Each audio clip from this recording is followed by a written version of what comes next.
Hello, I'm Vikki from NC Child. Today we're going to talk about how to use a filter to get lead and other contaminants out of your drinking water.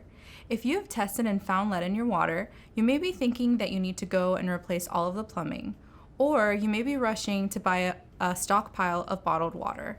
Both of those steps would be expensive and probably unnecessary. The options we'll talk about in this video are much more cost-effective. Water filters are an effective and low-cost way to get lead and other contaminants out of your water, as long as you maintain them properly. This video will help you better understand which kind of filters will work with your water outlets, and where to find information about replacing them to keep them working. Finding the right filter for your tap can be overwhelming. There are a lot of options out there. The most important thing is that whatever filter you choose, it must be certified to remove lead specifically. How do you know? The filter will have an NSF seal on it, and the filter package will specifically say that it is capable of removing lead.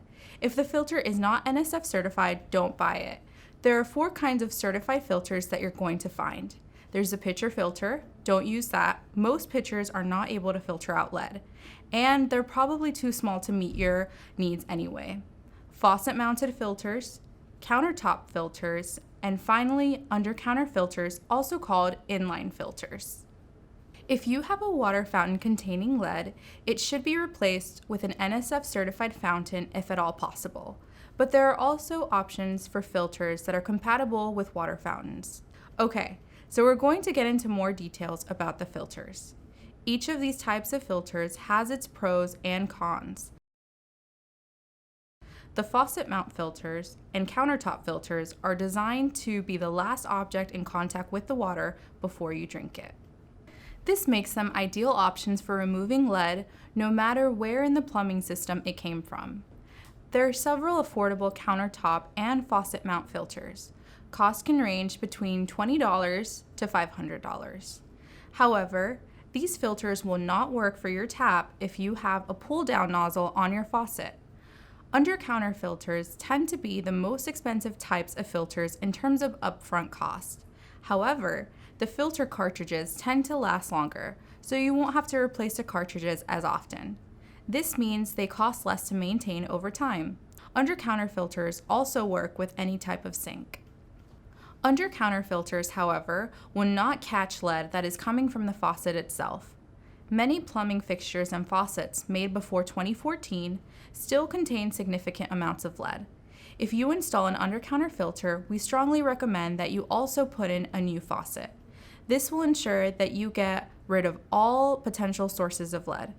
The cost for an under-counter filter can range between $50 to $500. Next, let's talk about bottled water. Lots of people think that bottled water is cheaper or easier than putting in filters. Don't fall into that trap. We called Duke University and they did the math. The cost of bottled water is around $1.54 per gallon. Compare that to buying and maintaining a filter, just 10 cents per gallon. A child care center that serves 50 children uses approximately 4,700 gallons of drinking water per year. That means that by choosing a filter instead of bottled water, you would save over $6,000 a year. Plus, you don't have all of that trash and recycling taking up space in your center. For this reason, we do not recommend bottled water as a permanent solution. Now that you know what kind of filter might work for your water outlet, here are a few NSF certified filters to consider. You can shop for these filters at your local hardware store, on Amazon, or at home improvement stores and compare prices. Our next video is going to help you install and maintain your filter.